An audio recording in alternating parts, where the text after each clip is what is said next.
Assalamualaikum warahmatullahi wabarakatuh.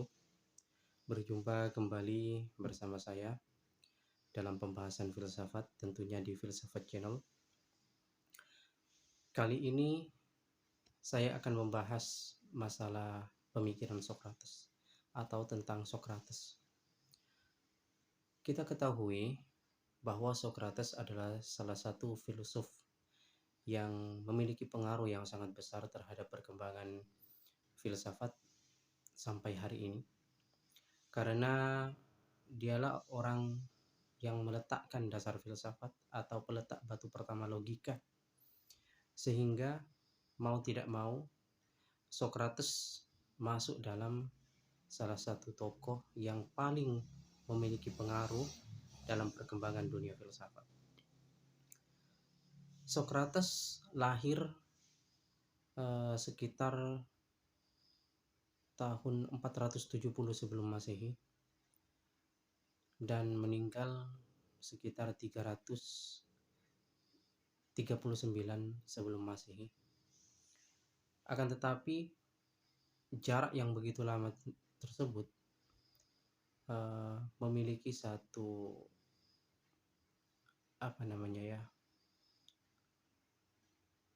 pola pemikiran yang kalau menurut saya sangat maju. Kenapa? Sampai hari ini kita masih bisa mengkaji pemikirannya. Dengan kata lain bahwa kita masih bisa merasakan apa yang pernah beliau cetuskan atau pernah beliau katakan dalam berkontemplasi. Socrates hidup sezaman dengan kaum sofis atau filsafat sofis ya, kaum sofis ya. Kita tetap mengatakan bahwa mereka juga berfilsafat, walaupun pada kenyataannya sesungguhnya itu tidaklah termasuk dari bagian filsafat. Socrates hidup sezaman dengan mereka, yaitu orang-orang yang selalu memiliki anggapan tentang relativitas, itu kebenaran yang sifatnya relativitas. Hal itu yang kemudian membangkitkan kembali gairah dari Socrates untuk memberikan satu perlawanan secara pemikiran, karena dianggap apa yang telah dilakukan oleh kaum sofis itu dianggap telah menghancurkan kemajuan Athena pada saat itu pemikirannya Socrates. Sehingga mau tidak mau Socrates kemudian berupaya mendekati para pemuda, kemudian dia bertanya, yang itu merupakan bagian dari metode yang dilakukannya, yang hari ini kita kenal dengan metode dialektik ya. Bertanya atau bercakap-cakap. Dialektik itu dalam bahasa Yunani artinya bercakap-cakap ya. Socrates itu menanyakan tentang sesuatu untuk menemukan bahwa ada kebenaran yang sifatnya benar-benar hakiki gitu. Menurut Socrates itu tidak bersifat relativitas seperti apa yang dikemukakan oleh kaum sofis. Tentu hal ini menjadi ancaman tersendiri bagi kaum sofis ya, karena eksistensinya di dunia atau di Athena pada saat itu kemudian mulai tergerus kepercayaannya sehingga berubah, dan banyak orang-orang yang kemudian dipengaruhi oleh pemikiran-pemikiran Socrates. Sehingga apa yang dilakukan oleh Socrates tersebut mendapatkan tanggapan yang sangat serius oleh orang-orang Athena pada saat itu, terutama orang-orang yang berada di kerajaan Athena itu ya, kerajaan Athena, yaitu para hakim dan sebagainya, karena menganggap bahwa ini dapat merusak moral anak muda, walaupun pada hakikatnya mereka sendiri yang kemudian merusak moral anak muda. Kenapa? Karena begitu banyaknya pengaruh kekuatan yang dimiliki atau pengaruh yang dimiliki oleh para raja dan sebagainya, itu tidak digunakan untuk bagaimana mendidik masyarakat pada saat itu, justru malah mengajarkan hal-hal yang tidak sesuai dengan apa yang seharusnya diajarkan. Sehingga Socrates kemudian dipanggil untuk diadili. Kalau dalam bahasanya atau tulisannya Plato tentang apologi, ya, yaitu ada semacam dialek yang dilakukan oleh Socrates dan para hakim pada saat itu ketika ingin menjatuhkan hukuman kepadanya, sehingga dilakukanlah tanya jawab, debat dan sebagainya, sehingga banyak juga orang yang mengetahui bahwa apa yang dilakukan oleh Socrates itu benar. Nah, tetapi kemudian karena kalah jumlah suara, yaitu 200 berbanding 220, kurang lebih seperti itu, kemudian mau tidak mau Socrates harus menerima kenyataan dihukum mati, yaitu dengan cara meminum racun. Nah, apa yang dilakukan oleh Socrates ini dengan menerima satu hukuman yang dapat merenggut nyawanya, yaitu dengan meminum racun, ini sangat luar biasa. Ini suatu prinsip yang perlu kita pegang sampai hari ini sebenarnya. Kalau kita sudah mengetahui bahwa kebenaran itu adalah A, maka kita jangan pernah mengubahnya kepada B. Walaupun itu sebagian orang menganggap benar, tapi keyakinan tentang sesuatu itu sangat sangat penting. Hal ini yang kemudian menjadikan Socrates itu di mata masyarakat pada saat itu, di mata rakyat Athena atau masyarakat Athena pada saat itu sangat luar biasa dikagumi. Kenapa? Karena dia rela minum racun demi mempertahankan keyakinannya tentang kebenaran-kebenaran yang telah dia peroleh, yaitu dengan cara misalkan menanyakan tentang sesuatu, yaitu yang kita kenal sekarang, yaitu metode dialektik. Metode dialektik itu kita menanyakan tentang sesuatu kepada orang lain, misalkan tentang bangku, meja. Apa sih itu bangku? Apa sih itu meja? Maka sifat umumnya itu yang kemudian memberikan satu pemahaman bagi Socrates bahwa ada kebenaran yang sifatnya tidak relatif itu. Misalkan meja itu ditanyakan, menurut kamu meja itu seperti apa? Orang itu akan mengatakan bla bla bla bla bla. Menurut kamu meja itu seperti apa? Bla bla bla bla bla. Nah, pendapat orang itu kan tentang ketika menggambarkan meja itu kan beda-beda itu.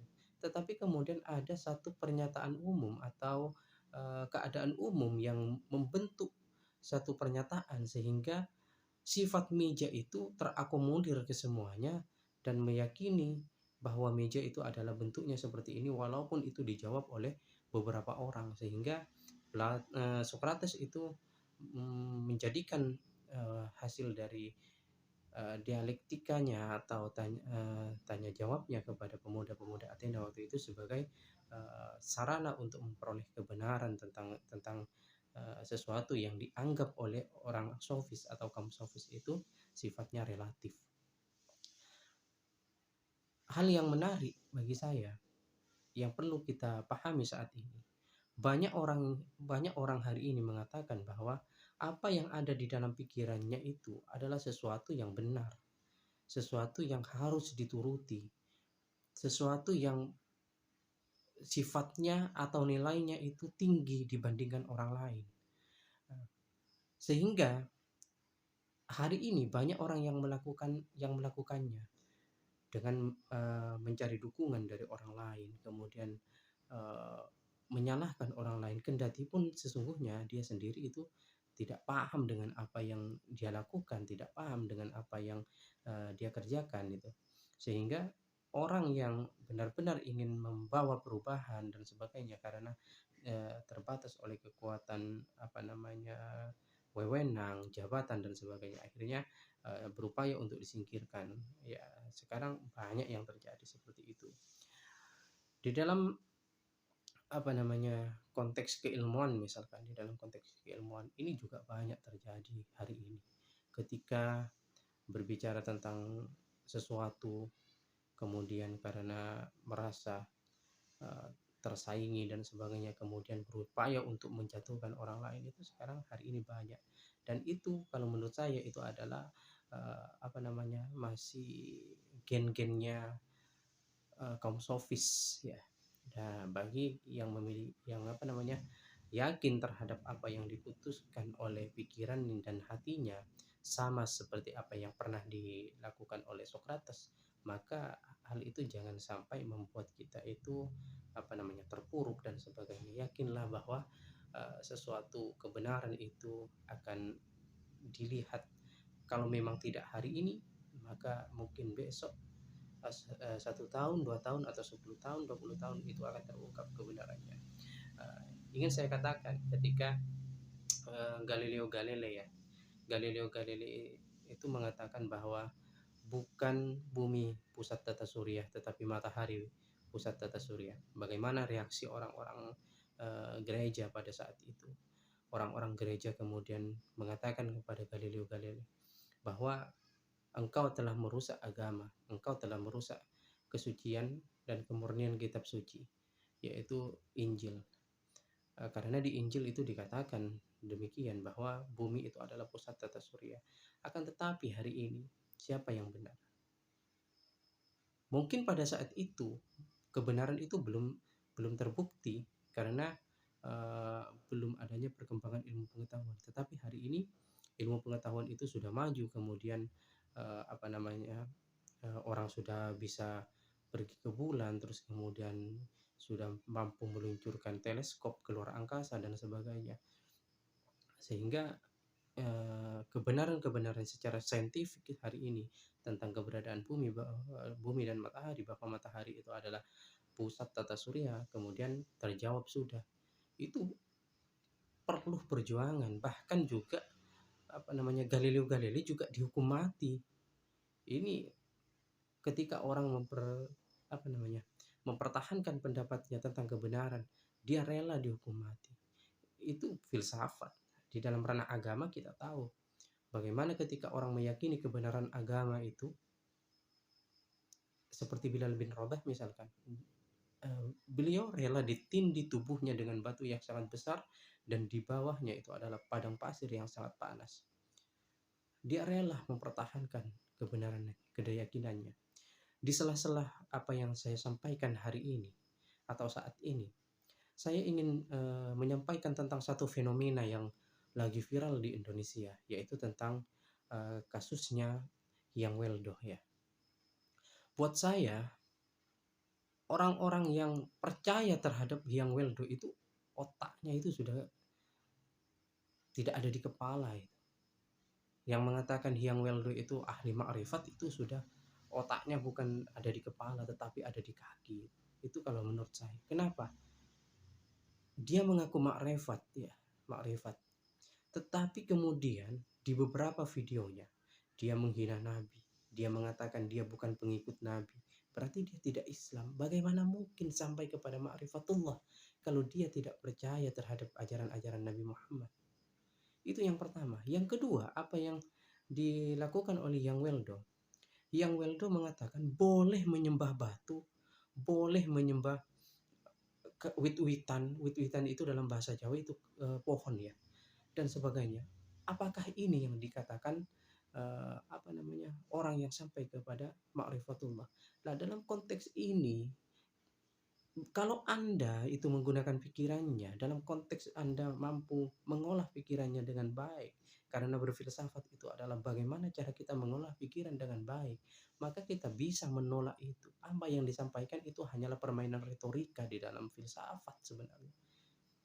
Orang-orang berfilsafat itu mudah sekali memahami apa yang dikatakan Hyang Weldo tentang ABCD. Sebenarnya itu adalah upaya untuk menyesatkan umat Islam. Bayangkan dalam acara tertentu, di situ ada sholawatan. Hyang Weldo itu diundang hadir kemudian dia menari hanya pakai sempak. Bayangkan, pakai sempak.